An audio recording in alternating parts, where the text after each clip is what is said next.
Recording studio Ekangar सराय।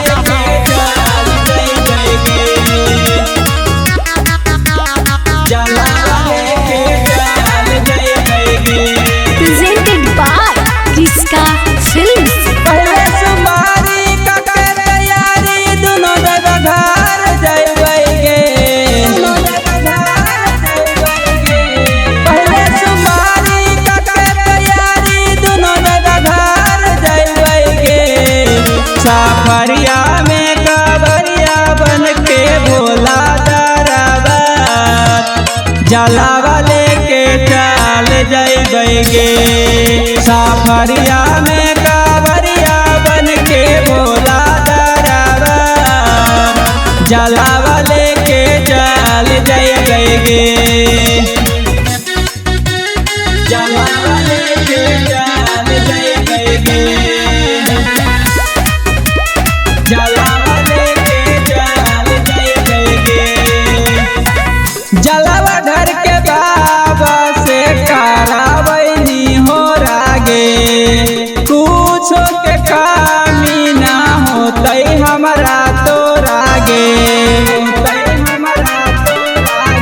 आगे गांजा धतूर चढ़ाई भांग गे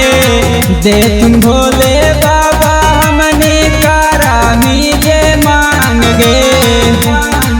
कुछ खाइबै न पीबै दुनो सहाल जाइबै गे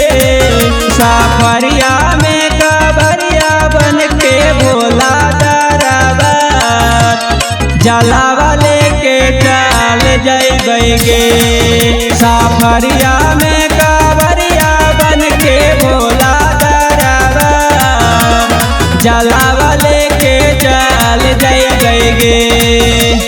जलावा लेके चल जाइबे जलावा लेके चल जाइबे किसका रिकॉर्डिंग स्टूडियो एकंगर सराय। जैसे खुश रखा हकिन बाबा पार्वती के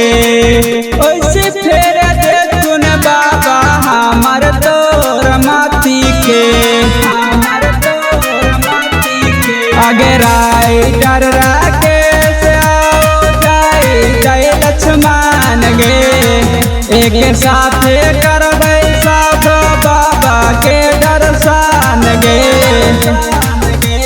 बाबा के भक्ति में भर सावन ढाल जाइबै गे साफरिया में कावरिया बन के भोला दरबार जलावा लेके चल जाइबै गे साफरिया में कावरिया बन के भोला दरबार जलावा लेके चल जाइबै गे किसका रिकॉर्डिंग स्टूडियो एकंगर सराय।